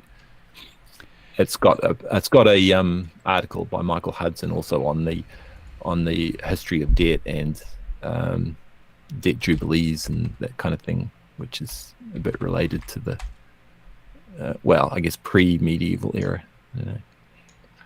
Yeah, but yeah, for MMT Macro Trader, we're not doing a lot of that historical research. I was interested though to hear when you made the comment that you've been doing a little bit of history reading on the United States and history watching. It is watching, real it's quick. Fascinating. Whoever asked Josh, it looks like maybe 3 weeks until episode 291 comes out, so we're getting close. We're getting close, baby, for Bob Murphy's show. Ken PDX, Christine Desan. I got Christine from you and Ryan, and so started reading her, and it's really interesting stuff. It's on Thanks, Bijou. Thanks for dropping by, man. Go ahead. Yeah, thanks. There's good stuff there. Also, I think, Ken, you mentioned the article by Jakob Feinig, which I had a read of, and it was also really good.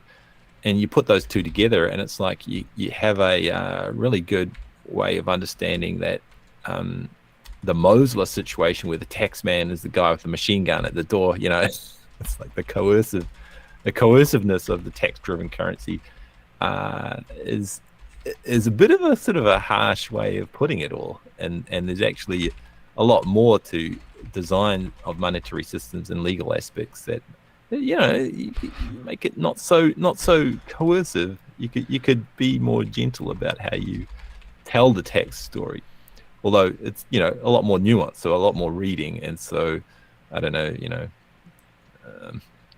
I still like my Mosler when I'm just doing a sort of 3-minute elevator pitch MMT type of thing.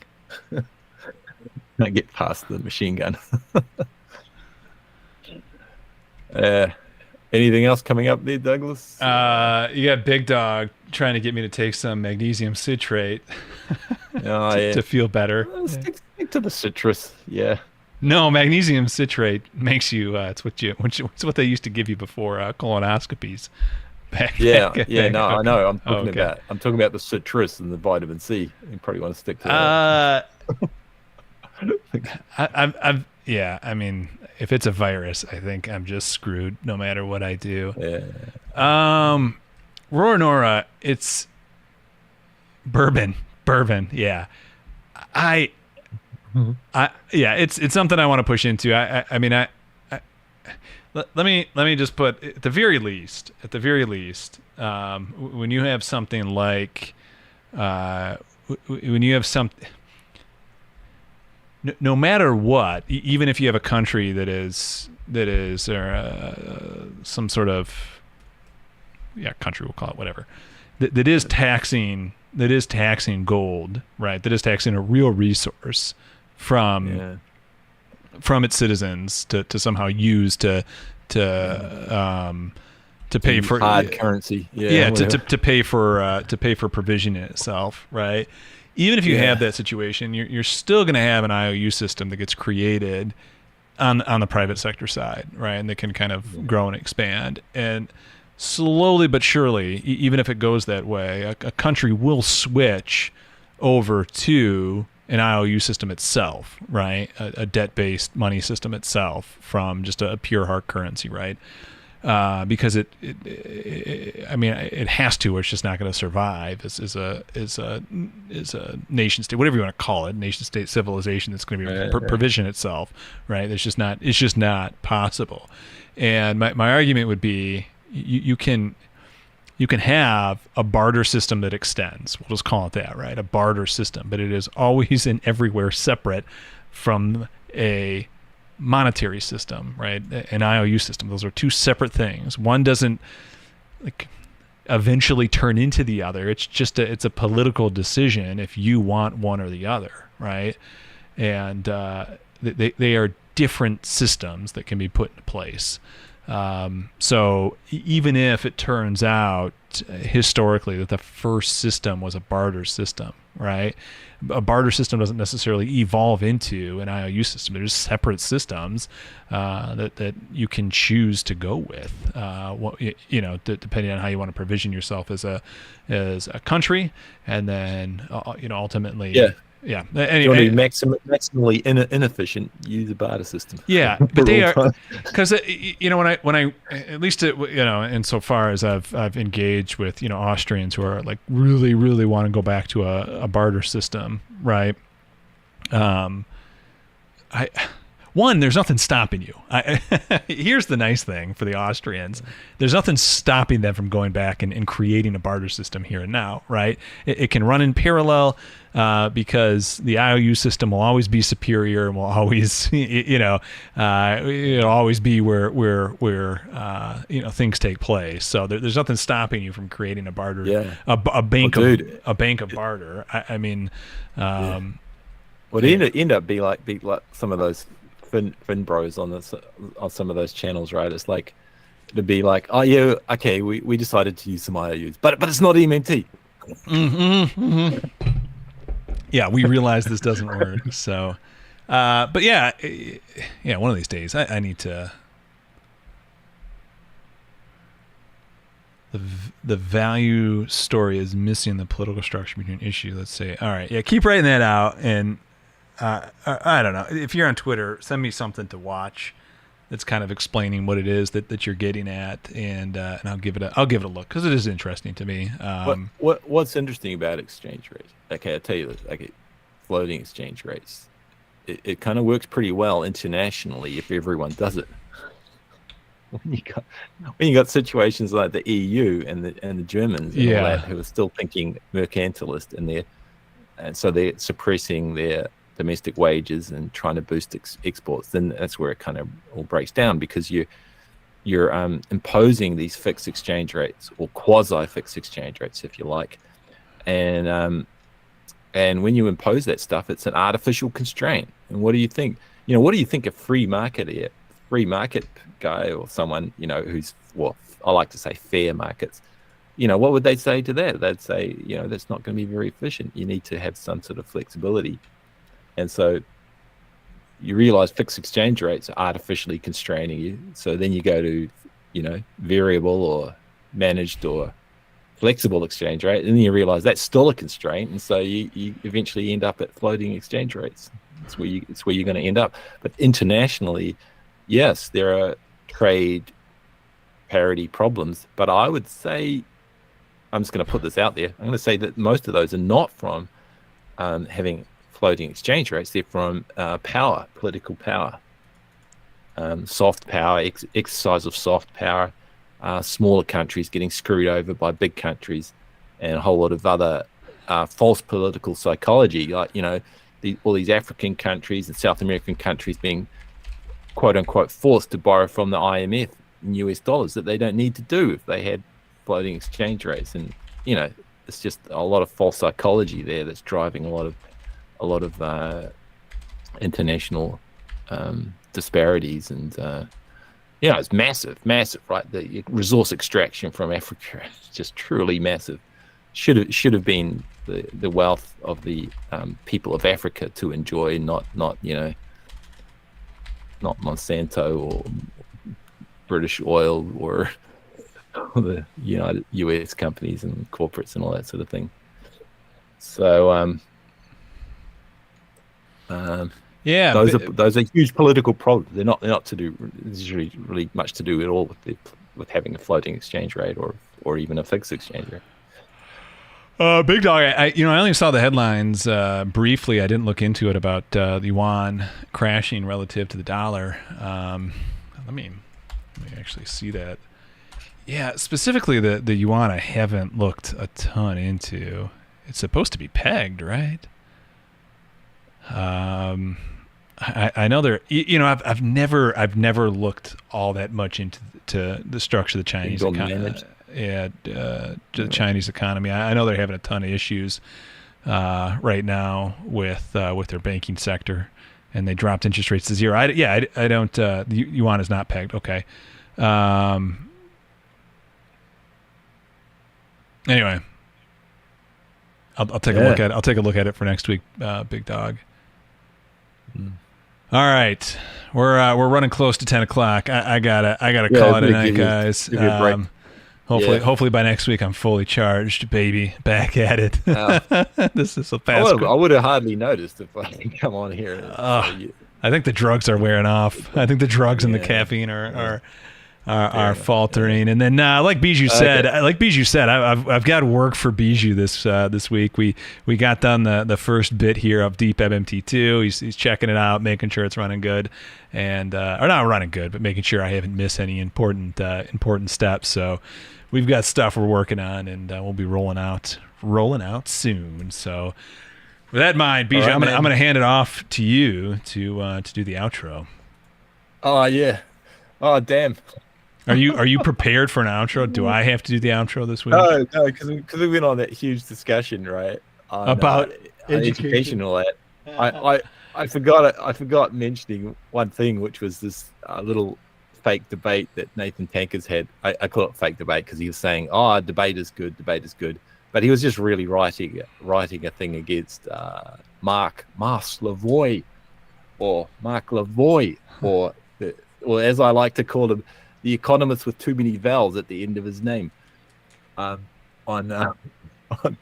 greedflation. So that was an interesting article from Nathan, and talking about contribution margins versus other profit margins, and margins here and margins there, and it was interesting. But at the end of the day, what happened was basically the Canadian economist with too many vowels at the end of his name was basically saying, because it is possible for firms to have higher profits without marking up their prices, because it's possible, that is the story. That's what's happened. Therefore, we have not had greedflation. We haven't had egregious marking up of prices. And basically, this is just to really summarize the article very quickly. Nathan was saying, well, hang on, just because X can happen doesn't mean, Y happens. It could happen some other way. But anyway, that's one thing that I wanted to discuss today. Didn't have time for, never mind. But the outro today is a poem on Nathan Tankers versus the economist with too many vowels at the end of his name. And it goes like this. In debates driven by concerns for equations, some questions arise concerning inflations. Was it greed and a markup, or sales are booming, causing prices to forthwith appear to be zooming? In a chamber of scholars the arguments flew. Supply bottlenecks, one camp did construe, said Tankers, with brow curled into a furrow. It's markups, you see, that's causing the sorrow. Professor, with too many vowels at the end of his name, with a laugh and a twirl, said, it's sales, my good man, that give prices a whirl. Firms can sell more with their margins the same. Profits still rise. It's a simple, clear game. I should have done that in a French accent, sorry. With respect, Tankers laughed with a tilt of his head. Have we not seen the greed steadily spread? Supply constraints are a mere piece of the tale. It's the markups they raised, setting the sail. But the economist with too many vowels at the end of his name interjected, Nathan, my dear, look closer and see the answer quite clear. When sales go up with the markups unchanged, profits climb high. It's not all that deranged. The chamber grew heated, the arguments grand, economists scribbling charts drawn by hand. Yet amidst all the figures, the numbers, the maths, came stirrings of brainworms and wriggly paths. Tankers with passion rose and he said, economists with too many vowels at the end of his name, logic's a path I do not honestly dread. It's not just you can give a nice little tale, but evidence, facts that removes all the veils. And onto the stage with a puff and a roar, a squire of MMT macro trade war. A bit of a mathematic, peripatetic, with a theorem to prove that was quite automatic. Stuff it with all that, said the young squire. MMT macro Dugbot is brain that is higher. I'll have me a job and a wage that goes boom if you'll just let me work and give me some room. For more sparkling MMT poetry, tune in. next week, great, same channel. guys. Good night, everyone. That is awesome, man. That is awesome. Have a good night, everybody. We'll see y'all next week. Thanks for tuning in. Bye-bye. Bye.